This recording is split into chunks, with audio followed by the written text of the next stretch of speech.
Dans cette vidéo, nous allons nous intéresser au tableau, donc tableau à une dimension, comment déclarer, instancier et initialiser les tableaux à une dimension.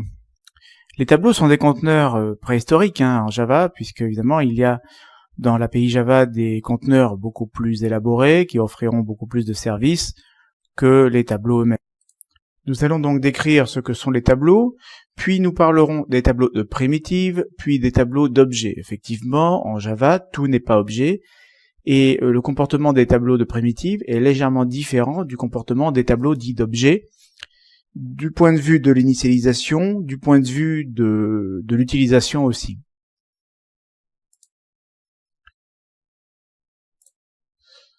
Alors, qu'est-ce qu'un tableau d'abord? Première remarque en Java, le tableau est un objet. Il n'y a absolument aucun rapport, du point de vue physique, entre les éléments que le tableau contient et l'élément lui-même. Je veux dire que en C++, ancêtre de Java donc, quand vous identifiez un tableau de d'entier, je vais dire, et que je pointe vers ce tableau d'entier, en réalité je pointe vers le premier élément du tableau. Pas du tout en Java, le tableau est un type à part, qu'on représentera avec des crochets, crochet ouvrant, crochet fermé.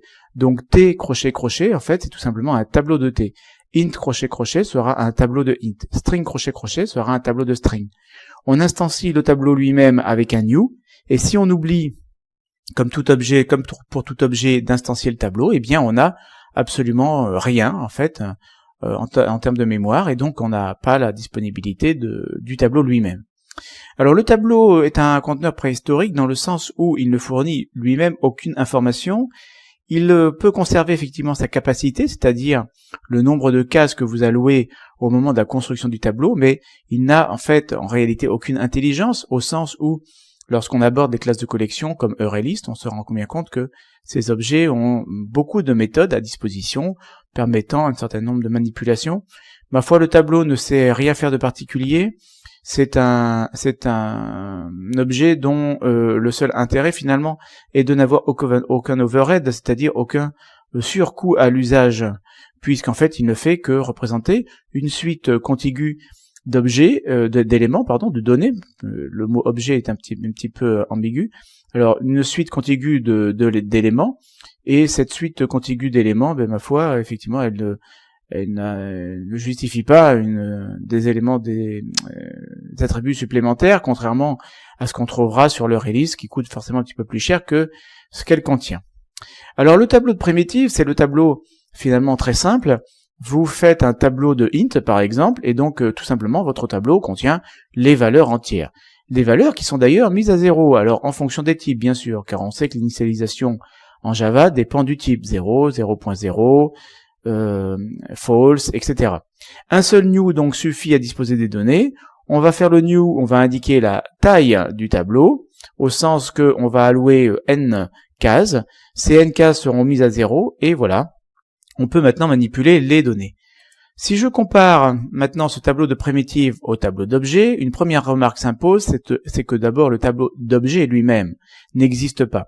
Le tableau en Java, le tableau d'objet en Java est en réalité un tableau de référence. Comparons à ce qu'on pourrait faire en C++, le grand ancêtre. En C++, donc le tableau Java serait un tableau de pointeur vers objet.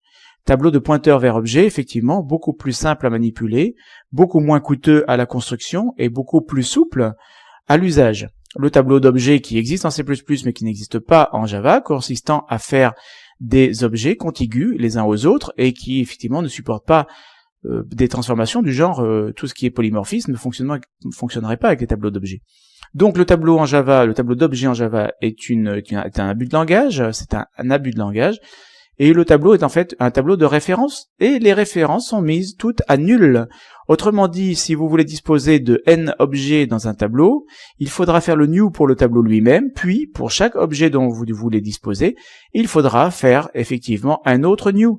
Alors nous allons illustrer tout cela dans un petit bout de code réalisé sous NetBeans. Sous NetBeans, je vais illustrer mon propos avec tout d'abord un tableau d'entier. Donc pour manipuler un tableau d'entier que je vais appeler tab, il ne faut pas simplement pointer vers un entier ou contenir un entier, mais il faut indiquer que vous souhaitez manipuler un tableau d'entier. Comme pour les objets, vous pouvez bien sûr déclarer la référence et ensuite allouer sur une seconde ligne. Vous pouvez aussi enchaîner déclaration de la référence et allocation sur une seule ligne, peu importe. Moi, je vais le faire en 2 lignes.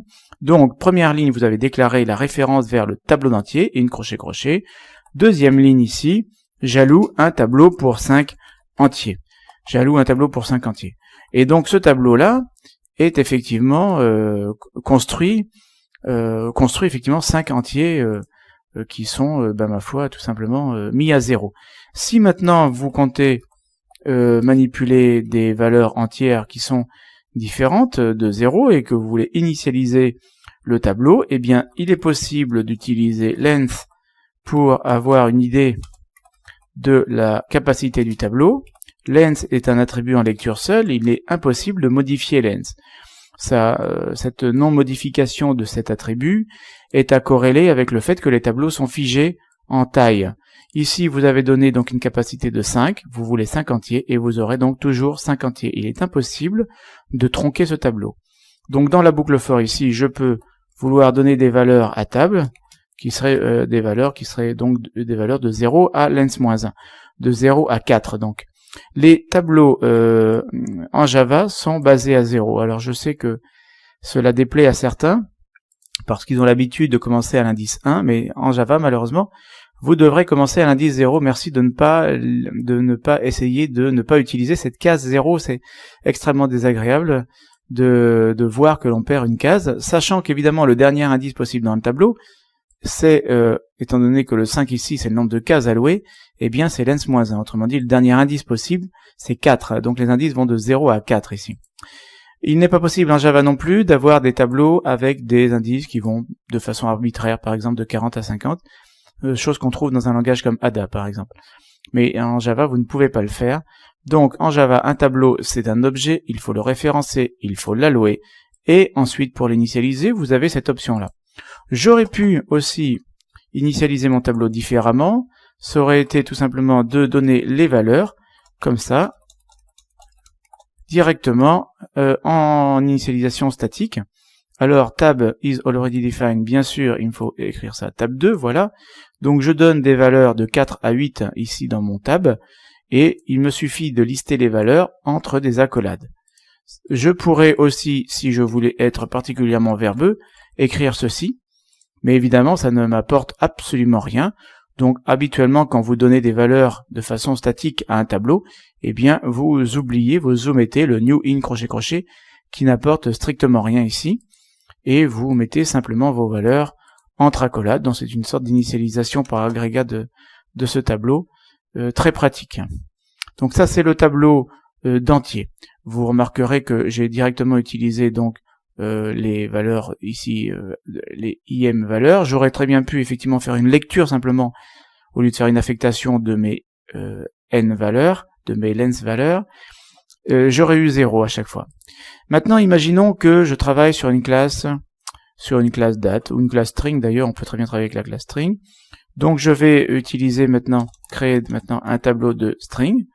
Donc tab str, que je vais l'appeler tab str. Donc ce tab str, je peux le dimensionner comme le tableau d'entier tout à l'heure à la construction. Donc me voilà avec 10. Alors 10 quoi? Eh bien 10 références vers chaîne de caractères. Et ça c'est donc ce qui va se passer pour tous les objets que je vais manipuler. Autrement dit, si maintenant je veux remplir tab str, eh il ne faut surtout pas que je commence à essayer d'aller réclamer d'envoyer des messages en fait aux strings qui sont à l'intérieur de tab str. Tab str contient des références nulles, donc je dois remplir le tableau. Peut-être que avec des objets de type voiture, le modèle est encore plus clair, parce que string, on a toujours des intuitions sur string. Et donc ça nous amène à avoir des réflexions sur ce que peuvent être les comportements de ces chaînes de caractères. Donc je crée une classe voiture, peu importe ce que je vais mettre dedans, je vais quand même y mettre une méthode roulée. Voilà, hop là. C'était donc bien sûr des accolades que je voulais ici, pour mettre un corps vide à rouler.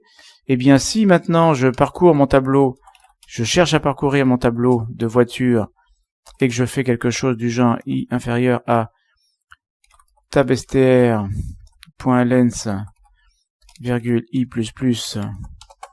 voilà, et que je fais tab str de i.rouler, le compilateur, a priori, va me laisser passer ce code, mais vous avez repéré, bien sûr, que toutes les références qui sont ici sont mises à nul, puisqu'ici, j'ai simplement alloué le tableau, mais je n'ai pas créé les objets voitures.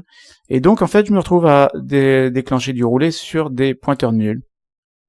Si je veux donner des valeurs à mes cases dans mon tableau, il faut que je parcours tout le tableau ici, et que pour chaque item de mon tableau, je crée un objet voiture de cette façon. Donc, quand on manipule un tableau de référence vers objet, il me faut faire le new avec le nombre de cases que je veux allouer, mais il faudra aussi qu'il y ait quelqu'un, alors moi ici en l'occurrence, qui crée les objets que je référence dans mon tableau.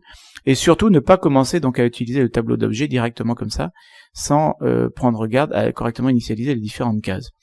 Je peux aussi, bien sûr, concernant mon tableau de voiture, utiliser cette notation d'initialisation statique sur le tableau. Il n'y a aucun problème. Bon, simplement, évidemment, ça ne sera pas 4, 5, 6 qu'il me faudra. Ce sera des new voitures qu'il faudra faire pour chacune des cases. Voilà. Donc, nous avons, dans ce petit exemple, montré ce qu'on pouvait faire avec des tableaux. Tableaux de type primitif qui sont effectivement des tableaux qui contiennent les données elles-mêmes avec des données mises à zéro au départ. La possibilité d'initialiser de façon statique les tableaux. Pour ce qui est des tableaux d'objets, attention, les tableaux d'objets sont des abus de langage, et en réalité en Java, on a des tableaux de référence vers des objets qu'il faut construire pour arriver à initialiser les cases de votre tableau. Et à partir du moment où vous avez des cases dans le tableau, vous pouvez effectivement les utiliser, ces références, sans planter.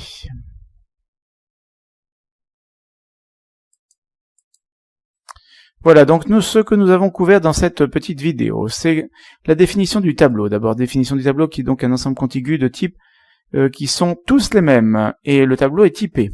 Chose importante, nous sommes dans un langage typé, on a un conteneur typé, on est content. Tableau de primitive et tableau d'objet sont deux types de tableaux que vous pouvez créer. Je vous rappelle que les tableaux sont des objets, vous les allouez avec des new. Pour ce qui est du tableau de primitive, vous obtenez des tableaux qui contiennent des valeurs mises à zéro. Pour ce qui est du tableau d'objet, ce sont en fait des références mises à nul que vous obtenez, et il convient de créer les objets eux-mêmes.